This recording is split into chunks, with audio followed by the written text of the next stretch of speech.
It is one of the fundamentals of faith that the Muslim should understand that whenever there is a conflict between his own desires, his own rational thinking, and what Allah or His Messenger sallallahu alaihi wasallam commands, he must give precedence to what Allah and His Messenger are saying.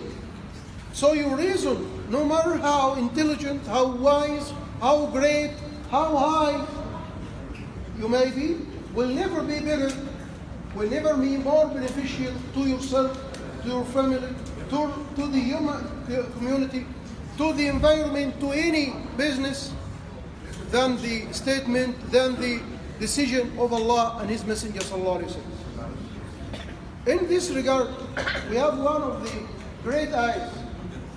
It was revealed concerning the two senior Sahaba, Abu Bakr and Umar. This is the introduction of Surah Al-Hujurat. Allah subhanahu wa ta'ala says, يا أيها الذين آمنوا لا تقدموا بين يدي الله ورسوله واتقوا الله إن الله سميع عليم. O believers, never proceed to say anything before consulting Allah and His Messenger, because Allah subhanahu wa ta'ala is all hearing and all knowing whatever you are doing, of your intentions, of your reasoning. Allah is the one who gave you all the reasons, gave you all the faculty of thinking. This ayah was revealed when the delegation of Banu Tamim came to the Prophet sallallahu alaihi wasallam. So when a delegation came to the Prophet sallallahu alaihi wasallam would accept their faith, and then he sallallahu alaihi wasallam would say that so and so should be the leader of this tribe. So this person should lead the prayers, collect the zakah, and then he would be the one in charge of any affair when it comes to the communication with the leadership in Medina. So Abu Bakr, before consulting the Prophet, said, "Oh Prophet, let so and so be the leader." Then Umar said, "No, let so and so be the leader." Then Abu Bakr said to Umar, "You only wanted to disagree with me." Umar said, "No, I have no intention to disagree with you." Their voices raised in the presence of Prophet Muhammad. Now, see, he sallallahu is silent. He didn't say anything. Allah said, "Ya ayyuha alladhina amanu la tuqaddimu bayna yaday Allahi wa rasulihi." Now, how about me and you and every Muslim living today and the future? We have to listen to the Quran. This is the word of Allah. La tuqaddimu bayna yaday Allah, the Quran, wa rasulih, the sunnah of the Prophet sallallahu alaihi wasallam.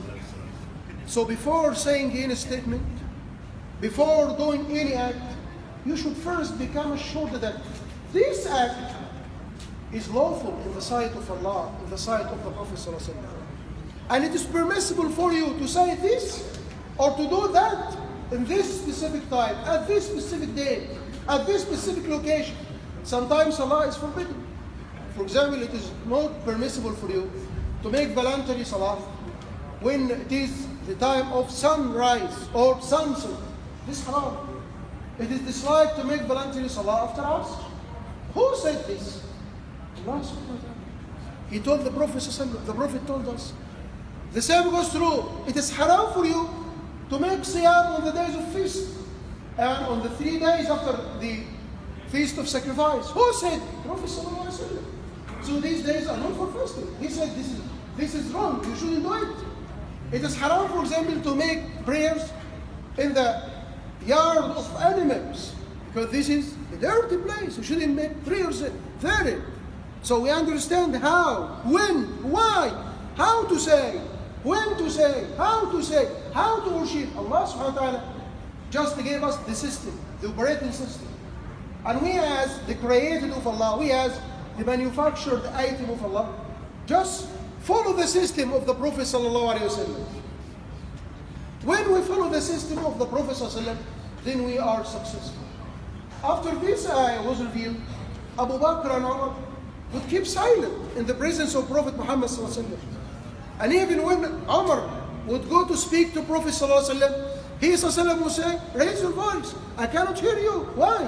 Because Umar is afraid lest he would be a loser. His work, his good deeds would be just eliminated.